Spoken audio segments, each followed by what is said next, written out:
All right, let's talk about a term you hear absolutely everywhere these days, machine learning. It's kind of the secret sauce behind almost all your favorite apps. So let's pull back the curtain and see how it really works. You know that feeling, right? It's almost a little spooky. Netflix just nails a recommendation for a show you end up loving. Or Spotify creates a playlist that feels like it read your mind. So how on earth does it do that? Well, it might feel like straight up magic, but it's not. There's this really powerful technology working behind the scenes, kind of like a secret superpower for all the apps you use. Yep, you guessed it. That superpower is machine learning. It's the engine that makes all your tech feel so, smart. But what does that actually mean? Let's get into it. Okay, so this is the core idea. And honestly, it's way simpler than it sounds. It's all about a totally different way of teaching computers how to do things. So, at its absolute heart, machine learning is this. It's how computers learn from examples instead of from a giant, rigid instruction manual. It's all about learning by doing, not just being told what to do step by step. And this is the key difference right here. Think about the old way, traditional programming. A person had to literally write out step-by-step instructions to cover every single possible scenario. Can you imagine? But with machine learning, it's the opposite. You don't write the rules. You just feed the computer a whole bunch of data and let it figure out the patterns for itself. Okay, let's make this even simpler with an analogy. This is my favorite way to think about it. Let's call it the digital dog spotter. So just imagine for a second, you're trying to teach a little kid what a dog is. You're not going to hand them a rule book that says a dog has 4 legs, fur, and a tail, right? Of course not. That would be crazy.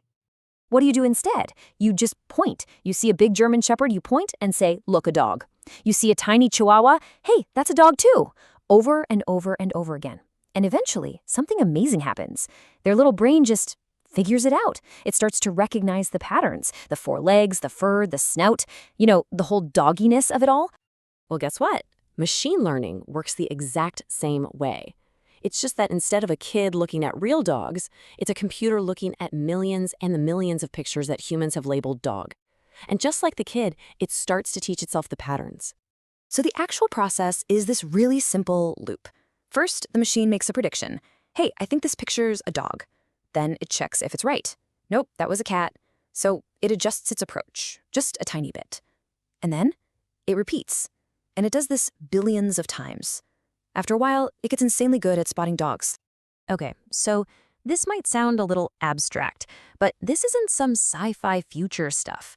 You are using this every single day. Most of the time, you probably don't even realize it's happening. Think about it. That spam filter in your Gmail, it wasn't programmed with a list of spammy words. It learned what junk mail looks like because millions of us hit the report spam button. That fraud alert from your bank, same deal. It learned to spot weird purchases by looking at tons of past examples.